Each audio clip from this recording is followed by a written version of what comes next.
रावण कितना शक्तिशाली था सभी जानते हैं, लेकिन वह भी मारा ही गया। जानते हैं क्यों? क्योंकि उसकी कमजोरी प्रकट हो गई। जैसे ही रावण की कमी पता चली, उसके वध में विलंब नहीं हुआ।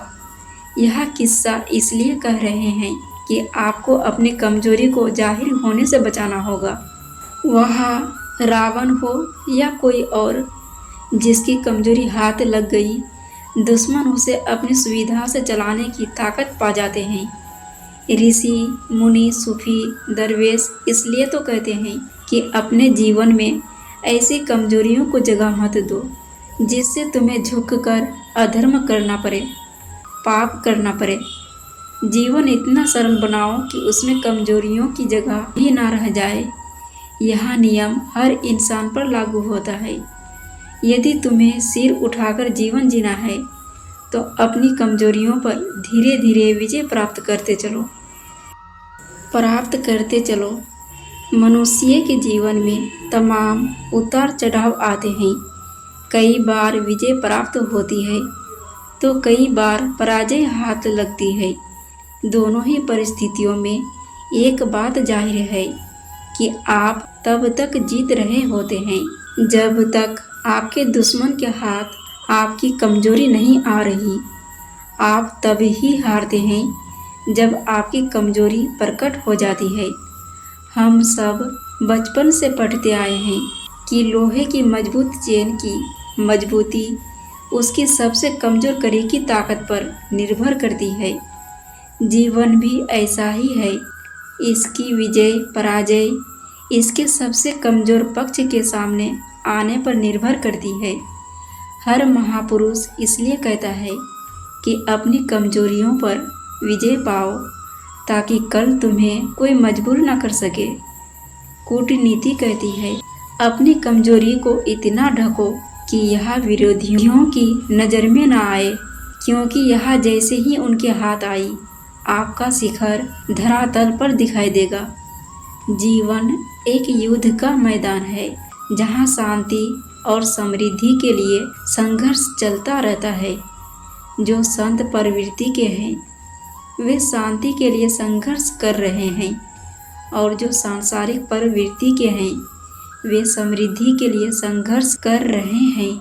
यह हमारे अंदर चलने वाला युद्ध तब तक ही तो चलता है जब तक एक सीमा के बाद आकर हमारी कमजोरी यहाँ न कह दे, बस इससे आगे नहीं, क्योंकि इससे आगे तुम हार जाओगे। संत अपनी इस कमजोरी को जीतने निकल पड़ता है तो साधारण मनुष्य इसके सामने नतमस्तक हो जाता है। बस यही वह महीन रेखा है जहाँ से संसार और अध्यात्म में फर्क दिखने लगता है। हम हर सांसारिक व्यक्ति से कहेंगे कि अपनी कमजोरी को छुपाओ, क्योंकि यह प्रकट हुई नहीं कि तुम्हारा रिमोट दूसरे के हाथ लग जाएगा।